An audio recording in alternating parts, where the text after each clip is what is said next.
بسم اللہ الرحمن الرحیم۔ السلام علیکہ یا صاحب العصر والزمان۔ سامعین کرام، 3 منٹ قیامت کے عالم آخرت میں 3 منٹ کا سفر ہے، جس کی آج 23ویں گھڑی ہے۔ میرے سارے اعمال تو ریاکاری کی نظر ہو چکے تھے، اسی لیے میرے نامہ اعمال میں ان کا کوئی نام و نشان بھی نہیں تھا۔ میرے گناہ میرے ساتھ تھے۔ اچانک میں نے چیخ چیخ کر بولنا شروع کیا، میں مانتا ہوں کہ کوئی قابل ذکر عمل انجام نہیں دیا ہے، لیکن کیا میں نے اہل بیت اطہار علیہم السلام کی ولایت کو تسلیم نہیں کیا؟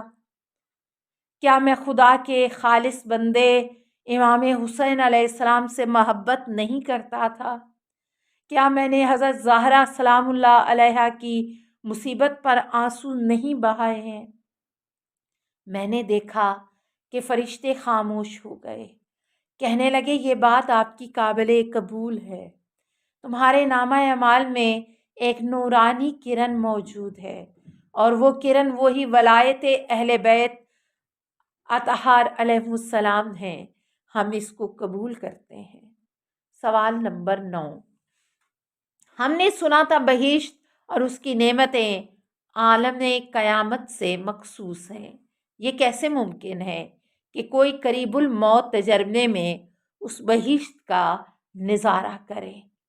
جواب: لوگوں نے قریب الموت تجربے میں جس بہشت کا مشاہدہ کیا ہے وہ برزخی بہشت ہے۔ یہ بہشت اس وقت موجود ہے، اور برزخ میں جو مومن موجود ہیں وہ اس بہشت کی نعمتوں سے مستفید ہو رہے ہیں۔ بہشت کو دیکھنا کوئی حیرت کی بات نہیں ہے۔ پاک رسول صلی اللہ علیہ وسلم نے شب معراج بہشت کا مشاہدہ فرمایا۔ اسی طرح بزرگان میں سے ایک بڑی تعداد جنہوں نے روحانی منازل طے کیے ہیں اور ملکوت کی سیر کی ہے، انہوں نے بھی بہشت کو دیکھا ہے۔ علامہ طباطبائی، مرزا جواد، آقائے تہرانی جیسے بزرگوں سے بھی ایسے واقعات نقل ہیں۔ شہید حمید کرمانشاہی نے اپنی آڈیو کلپ میں اس بات کا تذکرہ کیا ہے کہ انہوں نے بہشت الہی کا مشاہدہ کیا ہے۔ انہوں نے اپنے ان دوستوں کے نام بھی بتائے ہیں جو ان کے ساتھ بہشت میں داخل ہوئے۔ شہید نے ان لوگوں کے نام بھی بتائے تھے جو ابھی زندہ تھے اور بعد میں جنت میں جانے والے تھے۔ سوال نمبر 10۔ اس کتاب میں جو باتیں بیان ہوئی ہیں ان سے نا امیدی اور عذاب الہی کا غلبہ نظر آتا ہے۔ خدا کی رحمت کہاں ہے گئی؟ جواب: ایسا بالکل نہیں ہے۔ ہماری دینی تعلیمات میں مکرر ذکر ہوا ہے کہ خدا سب سے بڑا مہربان اور رحم والا ہے۔ ماں باپ کی محبت خدا کی محبت کا ہی ایک چھوٹا سا جلوہ ہے، لہٰذا خدا نے توبہ کا دروازہ اپنے بندوں کے لیے کھلا رکھا ہے تاکہ اپنی رحمت سے ان کو نوازے۔ دوسری جانب خدا سب سے زیادہ سزا دینے والی ذات بھی ہے، یہ خدا کے عدل کا تقاضا ہے۔ احادیث میں بھی اس بات کی صراحت موجود ہے کہ خدا کی گرفت حقوق العباد کے حوالے سے بہت شدید ہے۔ میں نے کتاب کے راوی سے بھی سنا ہے کہ اگر لاشعوری طور پر بیت المال کو نقصان پہنچایا ہو، کسی کی حق تلفی کی ہو لیکن اس شخص کو نہیں جانتے ہو تو رد مظالم ادا کر کے اس کی تلافی ممکن ہے۔ اس نے یہ بھی کہا کہ اس شخص کا معاملہ بہت خراب ہے جو جان بوجھ کر دوسروں کو نقصان پہنچاتا ہے۔ مثال کے طور پر گھر یا گاڑی میں کوئی خرابی ہے اور خریدار کو بتائے بغیر بیچتا ہے، ایسے افراد کی پکڑ بہت شدید ہے۔ اس نے صرف عذاب اور سخت پکڑ کی بات نہیں کی ہے بلکہ مقرر خدا کی رحمت کا ذکر کیا ہے۔ توبہ گناہوں کو مٹا دیتی ہے اور کچھ نیک اعمال انسان کے گناہوں کو محو کر دیتے ہیں۔ اس کا ذکر کتاب میں موجود ہے۔ سوال نمبر 11، ہم نے تو نامہ اعمال کا نام سنا تھا، لیکن کتاب میں کتاب الاعمال کا ذکر ہوا ہے، اس کی کیا وجہ ہے؟ جواب، یہ بات ہمارے لیے بھی باعث حیرت تھی۔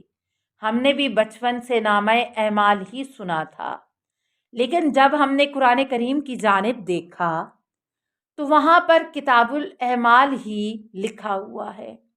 البتہ نامہ یا خط بھی کتاب کی طرح ایک سے زیادہ صفحات پر مشتمل ہو سکتا ہے۔ سوال نمبر 12، قریب الموت تجربے پر کس طرح ہم اعتماد کر سکتے ہیں؟ کیا جدید سائنس اس کی تصدیق کرتی ہے؟ جواب، سائنس کے نظریات کو تجربے اور آزمائش کے ذریعے ثابت کیا جا سکتا ہے۔ مثال کے طور پر جب وہ کہتے ہیں کہ پانی 100 ڈگری درجہ حرارت پر ابلتا ہے تو اس کا ہر کوئی امتحان کر سکتا ہے، لیکن قریب الموت تجربے کا ٹیسٹ نہیں کیا جا سکتا ہے۔ ان افراد کی باتوں کو اس وقت قبول کیا جا سکتا ہے جب وہ اپنی دینی تعلیمات سے ہم آہنگ ہوں۔ مثال کے طور پر اکثر قریب الموت تجربوں میں نور مقدس اور ذات الہی کا ذکر ہوا ہے۔ قرآن میں خداوند متعال فرماتا ہے کہ میں نے انسان میں اپنی روح پھونک دی ہے۔ ایک صاحب کا کہنا ہے کہ مجھے اسی تجربے کے دوران اس آیت کریمہ کا معنی بھی سمجھ میں آیا۔ دوسری جانب جو لوگ لوٹ کر آئے ہیں انہوں نے واپسی کے بعد عاشقانہ عبادت اور خدمت کی مثال قائم کی ہے، اور ہمارا دین بھی یہی تعلیم دیتا ہے کہ انسان جنم کے خوف یا بہشت کے لالچ میں عبادت نہ کرے، بلکہ خدا کی محبت میں اخلاص و عشق کے ساتھ بندگی بجا لائے۔ بہرحال بہت باریک بینی سے ان افراد کے کلام کو دیکھنے کی ضرورت ہے، کیونکہ ایسا بھی ممکن ہے کہ کوئی دھوکے باز شخص دعویٰ کرے کہ وہ قریب الموت تجربے سے گزرا ہے اور اپنی طرح سے جھوٹی کہانیاں بیان کرے۔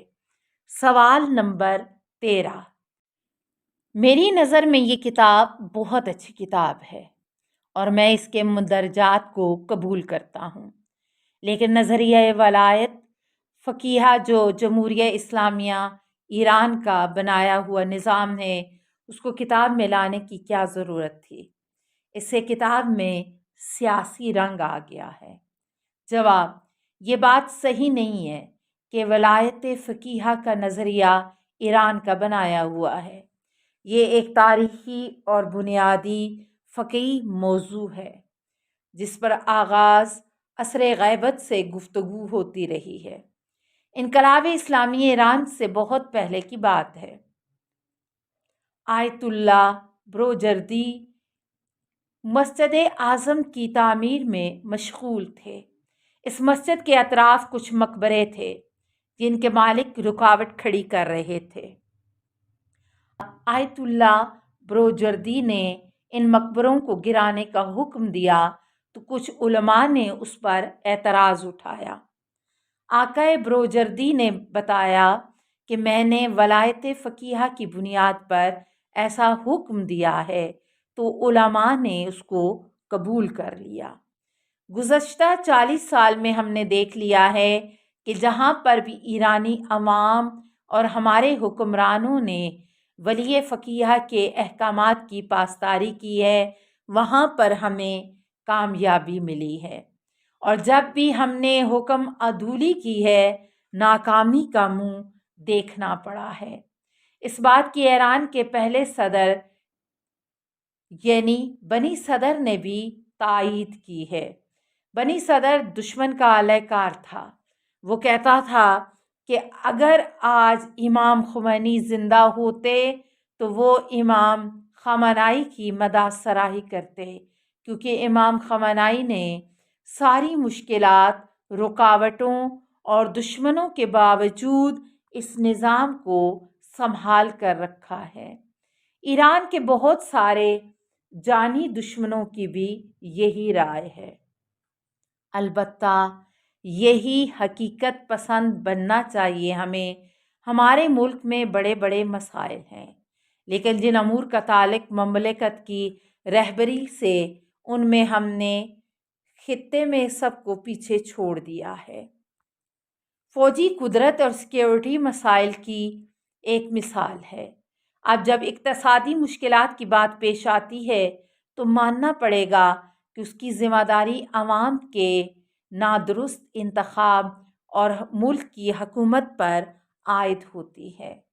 ولی فقیہ ملک کے انتظامی معاملات میں مداخلت نہیں کرتے ہیں، تاکہ اس بہانے کا سدباب کیا جائے کہ ملک میں آمریت ہے اور حکومت کو کام کرنے کی آزادی نہیں ہے۔ جب ہمارے حکمران رائے راست سے منحرف ہو جاتے ہیں تو رہبر انقلاب انہیں خبردار کرتے ہیں، کبھی حکومت کے امور میں رکاوٹ نہیں ڈالتے ہیں۔ ایٹمی معاہدہ اس کی ایک بہت بڑی مثال ہے۔ امام خمینی فرماتے ہیں کہ ولایت فقیہہ انبیاء کی تحریک کا تسلسل ہے۔ جن اسلامی ممالک میں ولایت فقیہہ کا نظام نہیں ہے، وہاں کے حالات سب کے سامنے ہیں۔ لاقانونیت اپنی جگہ، یہ ممالک اشکبار کی کالونیاں بن چکے ہیں۔ پتے کی بات یہ ہے کہ ہمارے ملک کا اقتدار اور امن و سلامتی ولایت فقیہہ کا مرہون منت ہے۔ آخر میں رب کائنات سے دعا ہے کہ پروردگار تجھے واسطہ پاک محمد و آل محمد کا اور اس پاک ہستی کا جن کے صدقے میں یہ ساری دنیا تخلیق ہوئی، کہ رب کائنات ہمیں ہدایت دے اور ہدایت کے راستے پر قائم رکھے اور ہمارا خاتمہ بالخیر کرے اور ہمیں آخرت میں بھی اپنی نعمتوں سے سرفراز فرمائے۔ آمین یا رب العالمین۔ السلام علیکہ یا ابا عبداللہ الحسین، اللہم صلی علی محمد و آل محمد۔